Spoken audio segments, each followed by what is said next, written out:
ரசூல் ஸல்லல்லாஹு அலைஹி வஸல்லம் அவர்கள் ஒரு நாள் ஒரு நபித்தோழரை அழைத்து சொன்னார், இன்றைக்கு 2500 நன்மை உங்களுக்கு வேண்டுமா, 2500 தீமை உங்களுடைய வாழ்வில் இருந்து களைய வேண்டுமா என்றார்கள்.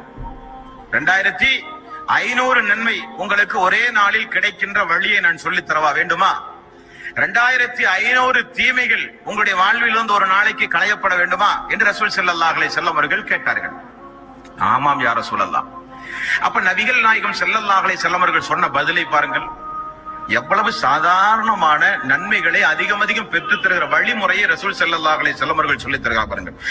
ஒரு நேர தொழுகை முடிந்த உடனே ஃபஜ்ர், லுஹர், அஸர், மக்ரிப், இஷா 5 நேர தொழுகை, ஒவ்வொரு நேர தொழுகையிலும் சுப்ஹானல்லாஹ் 10 முறை, அல்ஹம்துலில்லாஹ் 10 முறை, அல்லாஹு அக்பர் 10 முறை.